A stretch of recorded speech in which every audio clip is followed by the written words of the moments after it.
Why avoidants are addicted to you after no contact. Let's be real for a second. Human behavior is predictable. Patterns don't lie. And if you've ever been in a relationship with someone who's avoidant, someone who pulls away, keeps you at arm's length, fears closeness, then you know the frustration, the push and pull, the emotional roller coaster. But here's the game changer. When you pull away, when you go into no contact, they start chasing. Why? Because that's how their psychology is wired. And once you understand this, you own the game. So listen up. This is not about playing games or manipulating people. This is about understanding human nature so you can step into your power instead of being controlled by someone else's emotional inconsistency. People value what they can't have. It's a fundamental truth of human nature, deeply wired into our psychology. When something is abundant, easily accessible, or constantly available, it loses its perceived worth. Think about it. When you have unlimited access to something, you stop appreciating it. It becomes background noise. But when something is scarce, limited, or taken away, the mind starts fixating on it. This principle applies to money, opportunities, rare collectibles, and yes, relationships. Avoidant people, by their very nature, are drawn to independence. They fear engulfment, emotional overwhelm, or losing their sense of self in a relationship. That's why when you are consistently available, responsive, and emotionally open, they tend to detach. It's not because they don't care. It's because their subconscious mind associates closeness with a loss of control. The more you are there, the more they take your presence for granted. It's not intentional or malicious. It's simply how their attachment system operates. However, the moment you remove yourself from the equation, everything shifts. Suddenly, what was once taken for granted is now missing. Your texts, your calls, your attention, all of it is gone. The person who once felt overwhelmed by closeness is now experiencing an entirely new discomfort, your absence. And that discomfort starts working against the very defense mechanism they relied on to keep you at a distance. Think about how the human brain reacts to deprivation. If you eat the same food every day, you might get bored of it. But if suddenly that food is no longer available, you start craving it. You remember how good it was. You miss the taste, the texture, the experience. It's the same in relationships. When you are available, the avoidant partner's mind subconsciously categorize you as a constant, something always there, something predictable.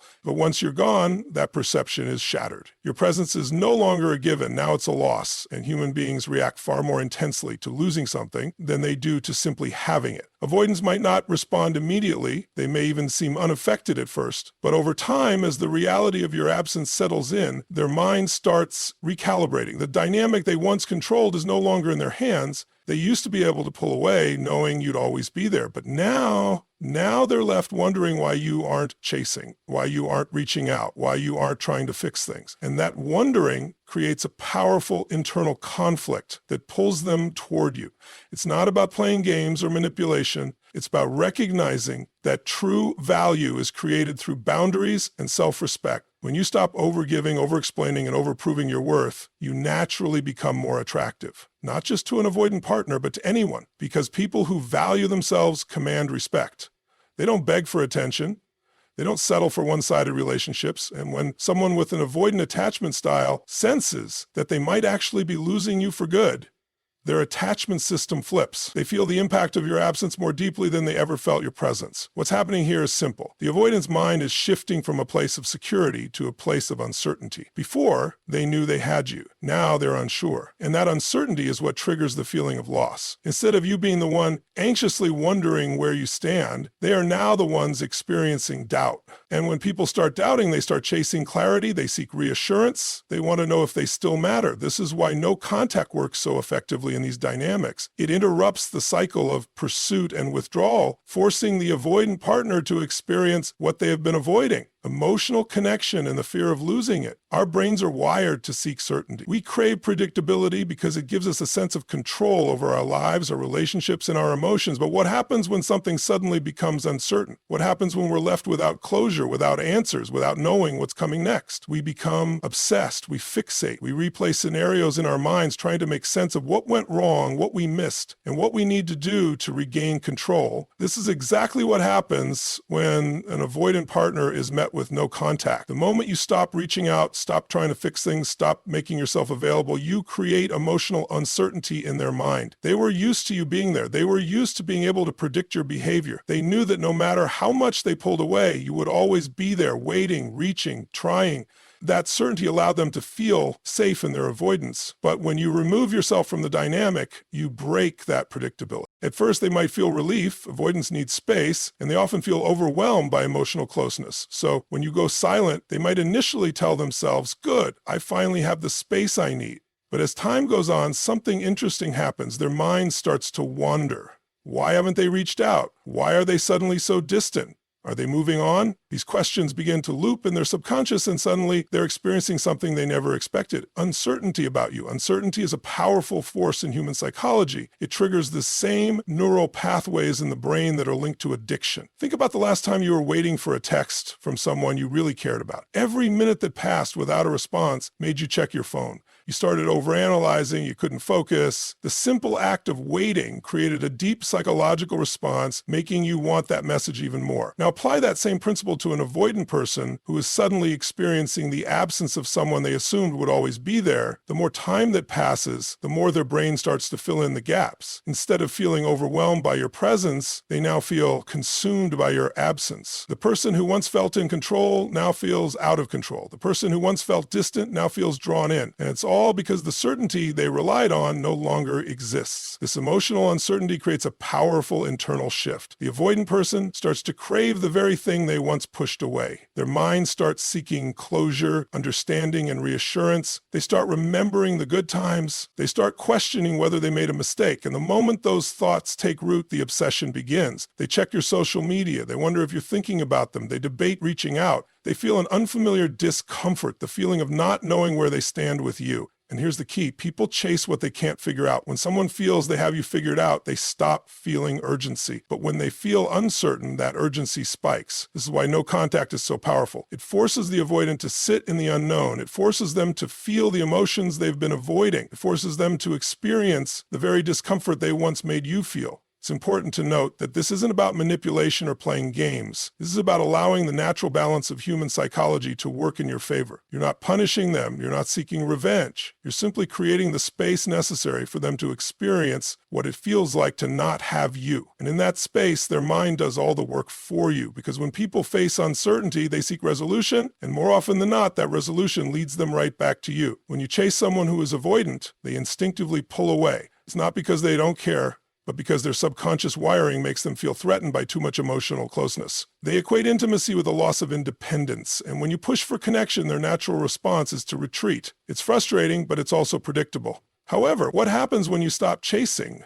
What happens when you mirror their behavior instead of resisting it? The dynamic shifts completely. People are naturally drawn to what is uncertain and unfamiliar. When you were chasing them, they knew exactly where you stood. They had full certainty that you wanted them, that you would always be there, that no matter how much they pulled away, you would still be in pursuit. That certainty allowed them to feel comfortable keeping their distance. They didn't need to evaluate their emotions because they were never at risk of losing you. But when you mirror their actions, when you also pull back, stop initiating, stop trying to break through their walls, they suddenly find themselves in unfamiliar territory. The control they once had over the situation disappears. They're no longer the ones deciding when and how to engage. Instead, they're experiencing their own medicine. The very same emotional distance they used to create space is now being used against them. The emotional distance they use to make you aware of themselves is growing against, and guess what? They don't like it. When you stop reaching out, they start wondering. When you stop chasing, they start noticing. When you stop trying to fix things, they start questioning. They go from feeling in control to feeling uncertain, and uncertainty is a powerful psychological trigger. The moment they start questioning your absence, they begin to experience something they never had to deal with before, the fear of losing you.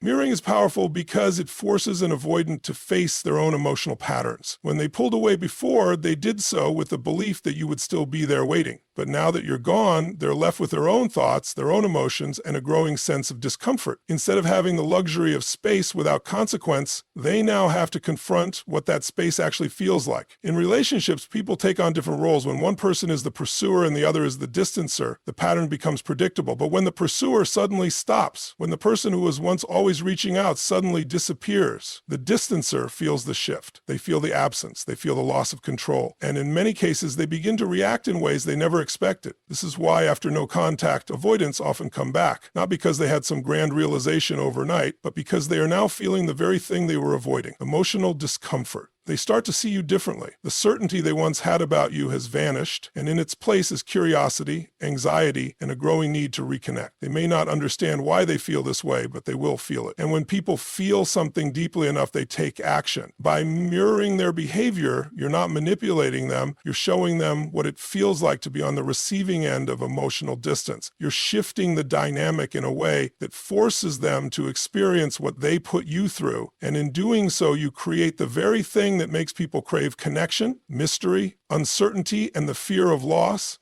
The moment they feel like they might actually lose you is the moment they start wanting you back. Not because you begged, not because you convinced them, but because you did the one thing they never expected: you stopped trying. Avoidant individuals crave independence. They associate closeness with pressure and emotional overwhelm, and they instinctively pull away when they feel that their freedom is at risk. This behavior isn't always a conscious choice. It's a deeply ingrained response that has been shaped by their past experiences, fears, and attachment style. When someone consistently reaches out, checks in, and tries to bridge the emotional gap, the avoidant person feels suffocated. Their mind interprets the connection as something that threatens their sense of autonomy, and in response, they create distance to regain a feeling of control. However, the moment you step away, something unexpected happens. They finally get the space they thought they wanted, and at first it feels good. The pressure is gone. They're no longer feeling pursued or emotionally obligated. They may even convince themselves that they're better off without the relationship. But as time passes, the reality of that space begins to settle in,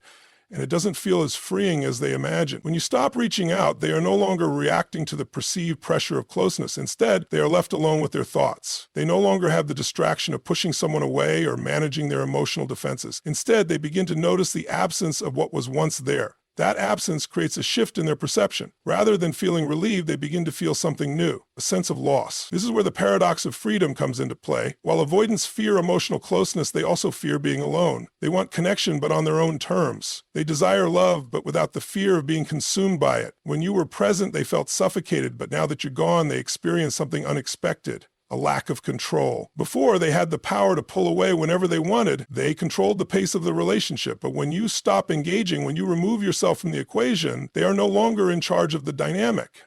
They don't get to decide when and how the relationship moves forward anymore because you've stepped back entirely. That shift from being in control to being uncertain creates a sense of discomfort they were not prepared for. Humans tend to romanticize the past when something is no longer available to them. When avoidants experience space, they begin to remember the good times more than the bad. They recall the warmth, the support, the connection. The very things they once pushed away start to feel desirable. And because you are no longer actively trying to prove your worth or maintain the relationship, they begin to wonder if they misjudged the situation. This is why many avoidants return after no contact. It's not always an immediate reaction. It happens gradually as their mind starts to adjust to your absence. At first, they may feel fine, but then, as time goes on, they start to notice the lack of your presence. They check their phone and realize you haven't messaged. They see something that reminds them of you, and for the first time in a long time, they feel something unexpected, a longing to reconnect. What's critical here is that this shift happens naturally. You are not forcing them to miss you. You are not manipulating them into wanting you back. You are simply allowing them to experience the consequences of their own actions. By giving them what they said they wanted, you are allowing them to come to their own realization about what they truly need. And in many cases, that realization leads them right back to you. Not because you chased, not because you begged, but because you did the one thing that changes everything. You let them feel the reality of your absence. Avoidants are wired to avoid emotional intensity, yet they are not immune to the effects of emotional memory. Every interaction, every shared moment, every inside joke, these things don't just disappear. Even when they distance themselves, those experiences remain imprinted in their subconscious. They may convince themselves that they are fine, that they have successfully moved on, but emotional memories have a way of creeping back in, especially when they are no longer being fed new interactions with you. When you were present in their life, they didn't need to reflect. You were there, available, predictable. Even if things were difficult, they didn't have to confront what life would be like without you because they still had you in some form. But when you go silent, when no contact begins, their mind starts replaying the past in a different way. Without new experiences to shape their perception, their memory begins to filter and shift. And one of the most fascinating aspects of human psychology is that people tend to remember emotions more than facts. They might not recall every conversation, but they will remember how you made them feel. They might not remember all the arguments, but they will recall the warmth of your presence. They might not consciously acknowledge missing you at first, but when they experience a moment that reminds them of something you shared, the emotional imprint resurfaces. And here's the key. Emotional memories become stronger in the absence of new emotional input. When an avoidant is actively distracted, whether through work, hobbies, or even dating someone new, they might suppress these emotional imprints. But the moment they find themselves alone with nothing to distract them, those memories begin to take hold. Could be a song, a certain scent, a phrase someone else says. It doesn't take much for the mind to retrieve stored emotions. And because they are no longer interacting with you, their mind starts to idealize the past. This is why avoidants often come back long after you've stopped trying. While you are reaching out, checking in, or showing availability, they felt in control. They could push you away knowing you were still there. But now, they don't know what you're thinking, where you are, or how you feel. That mystery activates curiosity, a curiosity that leads them to revisit those emotional memories in a way they never had to before. And here's another important aspect. The mind dislikes unfinished business. When someone disappears without drama, without anger, without making a scene, it leaves a gap in the brain's natural storytelling process. The human mind wants to close loops, to resolve narratives, to make sense of things. When an avoidant pulls away and you respond with silence instead of resistance, their subconscious is left with a story that doesn't have a satisfying ending. That lack of closure amplifies their need to understand, to seek resolution, to reconnect. At first, these thoughts might come as fleeting moments, passing reminders of you, but as time goes on, they become more persistent. The emotional memories resurface more frequently. They start to realize that they don't actually feel as free as they thought they would. In fact, they feel the opposite, a sense of something missing. This process is slow, but it's powerful. And the longer you stay in no contact, the stronger these emotional memories become. You are no longer reinforcing their perception of you as someone always available, always chasing. Instead, you have become an open loop in their mind, an unresolved emotional experience that demands their attention. And as time passes, that attention turns into longing. That longing turns into curiosity.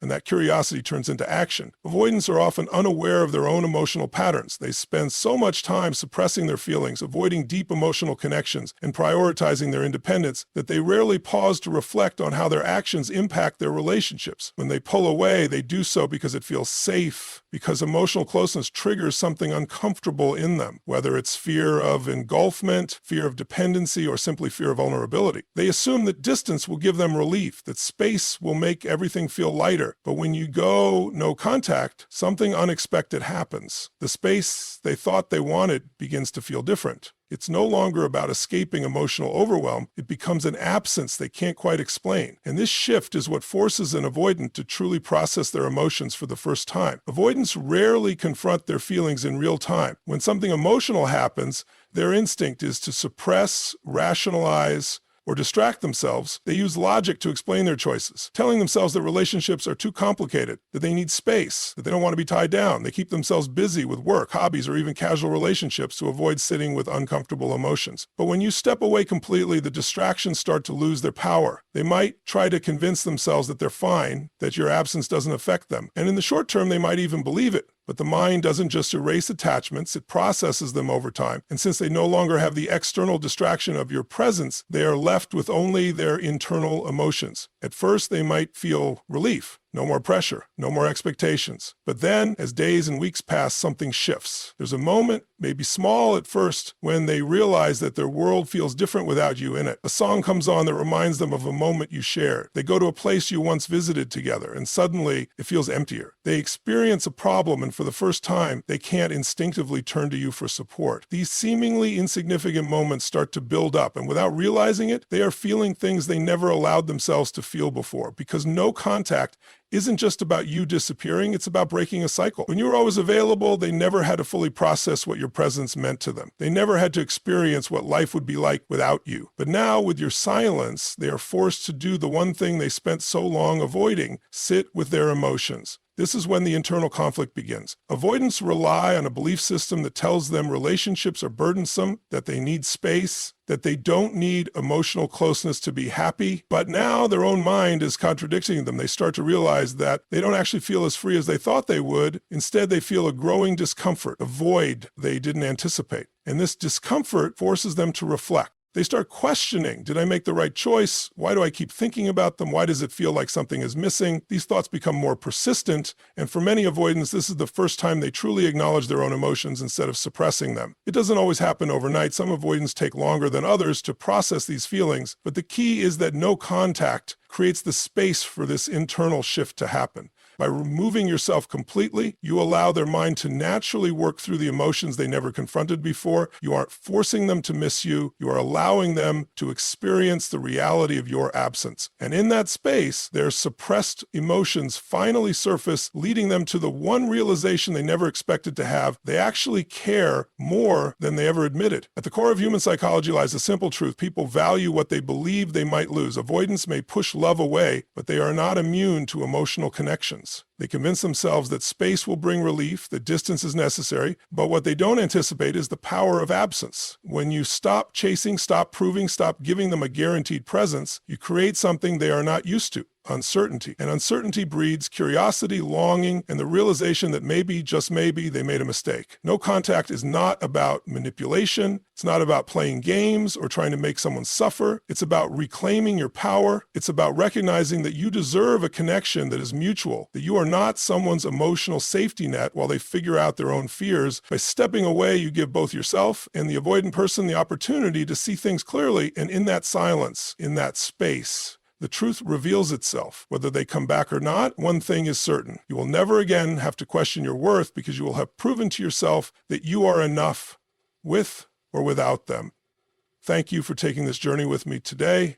If there's one thing I want you to walk away with, it's this. You have more power than you think. The way people treat you is often a reflection of what you allow. And by stepping back, by holding your ground, you are not only shifting the dynamic, but also showing yourself the respect you deserve. For those of you who have struggled with avoidant relationships, I see you. I know the pain, the confusion, the frustration. But know this, every time you choose yourself, every time you refuse to chase, you are setting a new standard for the kind of love you will accept. Thank you for showing up for yourself today. Thank you for being open to a new perspective. And most of all, thank you for remembering that your presence is valuable and the right person will always recognize that. Keep moving forward. Keep standing in your power. You are stronger than you realize.